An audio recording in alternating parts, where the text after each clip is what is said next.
What's up guys, apa khabar semua? Aku harap korang sihat. Welcome back to my channel.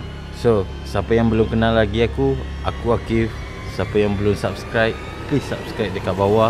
Subscribe dekat bawah, tekan butang loceng untuk korang tak tertinggal video aku yang aku upload dan video-video akan datang.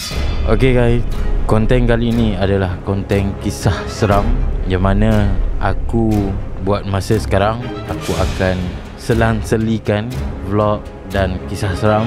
Borak pengalaman aku tak dapat nak buat masa sekarang because PKPP. Dan walaupun dah boleh keluar ataupun dah boleh pergi kedai dengan syarat tertentu, tetapi aku masih jaga cara aku bekerja supaya tidak ada masalah lain.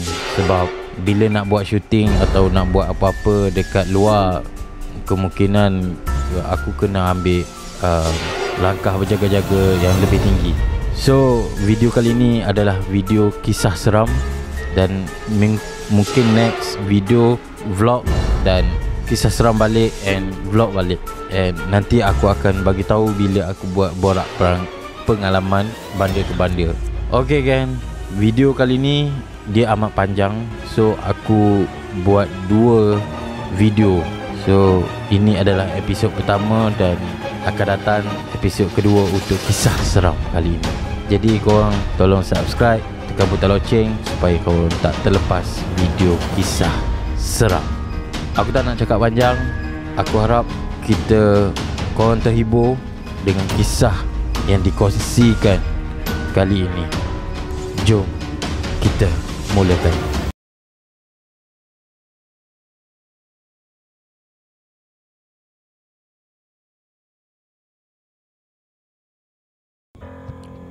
Kisah seram pada kali ini adalah perkongsian dari seorang pelajar kolej. Nama aku Fadil. Aku berasal daripada kampung pedalaman.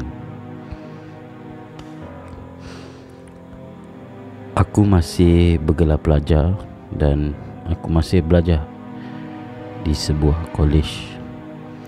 Cerita ini bukanlah kisah seram di sebuah kolej yang aku nak kongsikan, tetapi kisah ini aku ingin ceritakan di mana kisah seram berlaku di rumah aku.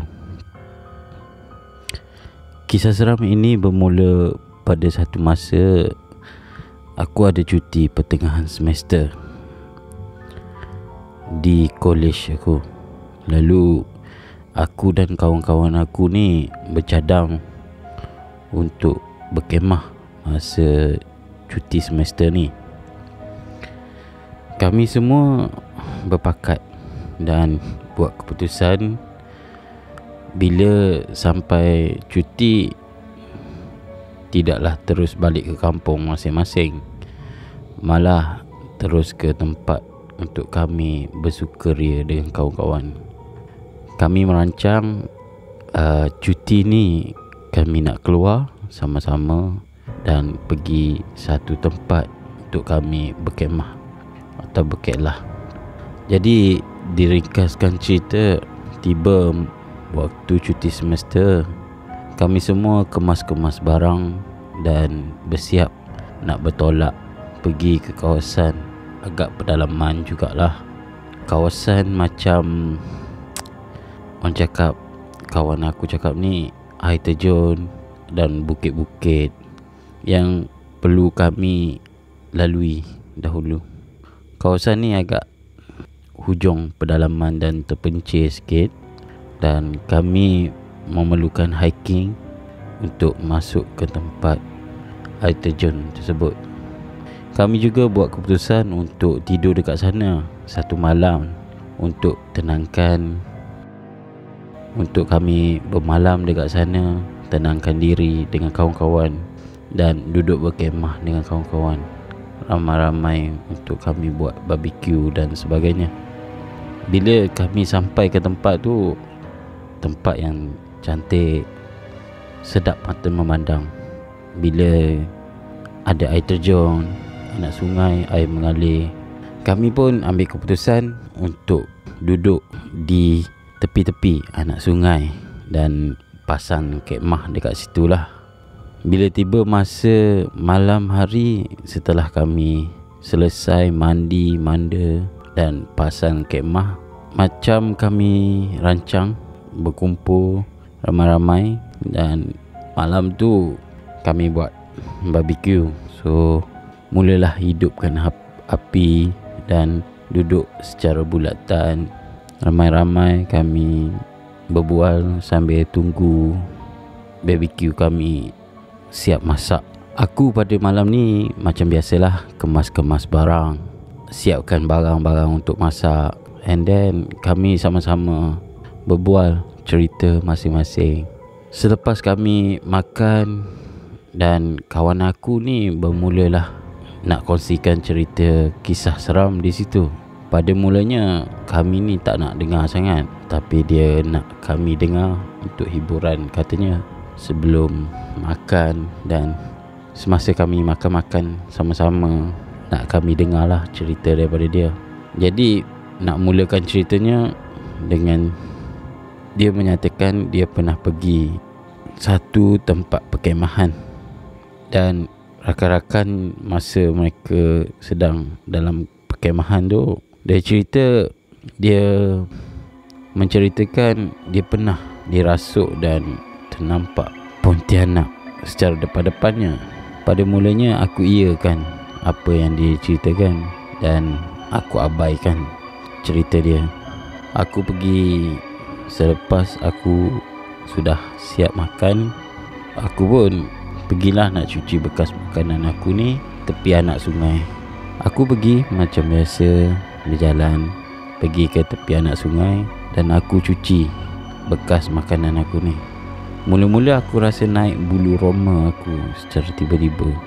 Aku tak tahu kenapa, tapi aku buat tak tahu je. Kali kedua, aku rasa ada sesuatu yang melintas dekat belakang aku. Aku berpaling ke belakang, tak ada apa-apa. Aku buat tak tahu dan aku cuba lawan perasaan aku.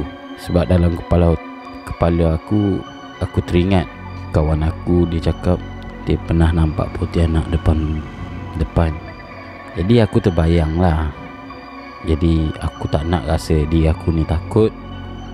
Aku buat tak tahu. Aku cuba toleh ke belakang, tak ada apa-apa, dan aku buat tak tahu je. Dan secara tiba-tiba ada sesuatu yang jatuh dalam air begitu kuat. Bila aku pandang, aku ingatkan buah kelapa yang jatuh dalam air. Tapi bila aku tengok dekat dalam hutang tu, dekat kawasan tu, tak ada pula pokok kelapa atau dahan-dahan yang jatuh. Aku buat tak tahu. Aku ingatkan budak-budak ni kacau. So aku jerit lah, "Oi, janganlah main-main." Lepas tu senyap bunyi tu. Tak ada apa-apa kot dalam hati aku. Aku buat macam biasa. Selesai cuci, and then aku pergi ke tempat kemah aku. Malam tu aku tidur, kemas macam biasa. Budak-budak ni tidur, kawan-kawan aku tidur. So aku pun tidur, tak ada apa yang jadi. Selepas kami makan, kami sama-sama relax, lepas berbual tidur. Sampailah pagi esok, tak ada apa-apa. Pada pagi esok tu kami kemas-kemas barang nak balik. Selepas kami kemas tu, adalah barang-barang sampah yang kami kumpulkan. Aku ingatkan aku nak bawa balik, tapi kawan aku cakap, "Tak apa, kita tinggal dekat sini, nanti adalah orang kutip." Tapi aku tak sedar hati kan. Aku cakap, "Tak apa, aku bawa balik barang ni." Aku tak tahu, aku ingatkan sampah je barang-barang tu. So aku bawa balik. Aku letak dalam kereta aku. So kita balik. Semua balik, masing-masing berpecah, balik ke rumah masing-masing. Tak ada apa yang jadi. Aku pun balik ke rumah aku. Tapi bila aku sampai ke rumah aku perasan satu benda. Aku rasa macam sakit belakang aku. Aku rasa macam tak sedap belakang. Macam aku ni bawa something yang berat, yang menyebabkan aku ni sakit belakang. Tapi aku buat tak tahu je lah. Aku ingatkan sakit ni sebab tidur tempat kemah kan. Jadi aku abaikan. Bila aku rasa macam tak sedap hati, aku buat tak tahu je. Tapi badan aku ni rasa panas dan tak selesa je malam tu.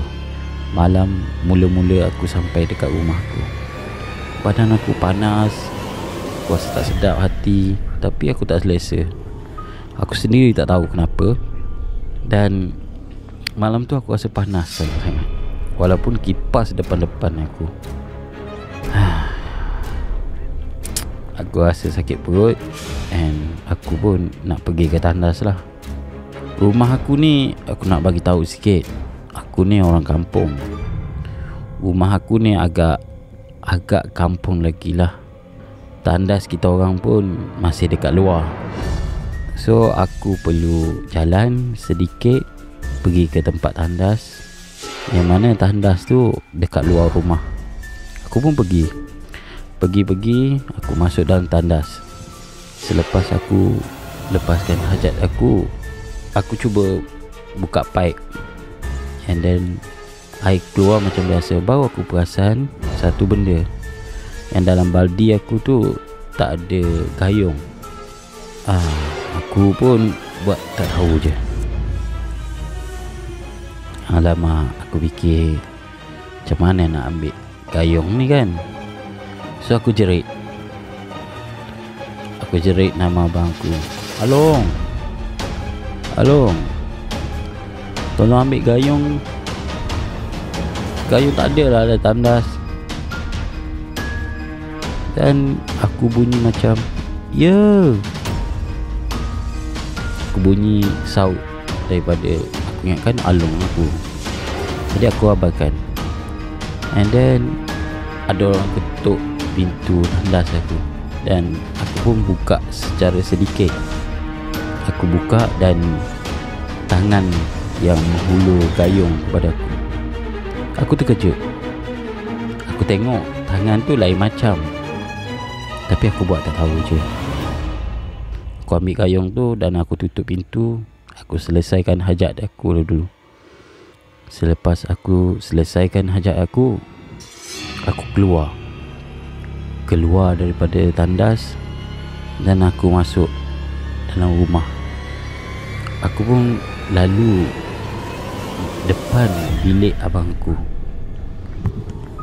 Bila aku lalu tu, aku terkejut yang Along aku ni sedang tidur.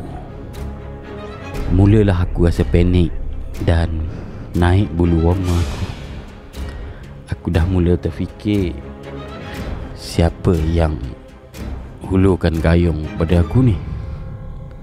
Alamak, aku dah pelik dah. Aku rasa berdebar. Bulu roma aku naik. Aku terus berlari dan pergi dalam bilik mak aku dan aku ketuk pintu. Mak, bangun mak. Mak aku tanya, kenapa? Aku pun cakap, tadi orang duduk dalam tandas, ada orang hulurkan gayung. Saya ingatkan Along, tapi Along tengah tidur. Mak aku cakap, kau ni biar betul.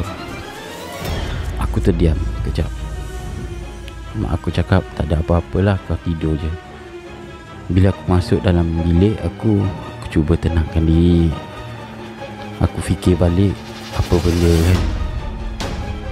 Dan aku mula nak lelapkan mata. Tiba-tiba katil aku rasa dipijak di kaki.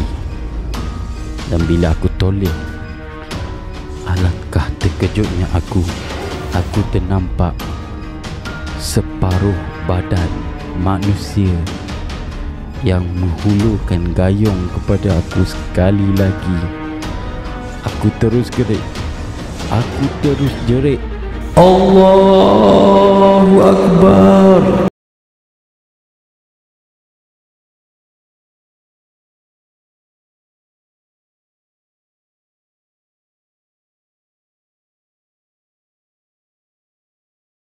What's up guys, apa khabar semua? Macam mana? Aku harap korang terhibur dengan kisah seram pada kali ini. Kisah seram ni akan disambung sekali lagi dan next video akan diupload secepat mungkin. Aku harap korang terhibur. Kisah ini aku tidak kaitkan yang mana yang hidup atau yang mati, hanyalah hiburan semata-mata. Aku harap korang enjoy. Terima kasih dan jumpa lagi the next kisah seram.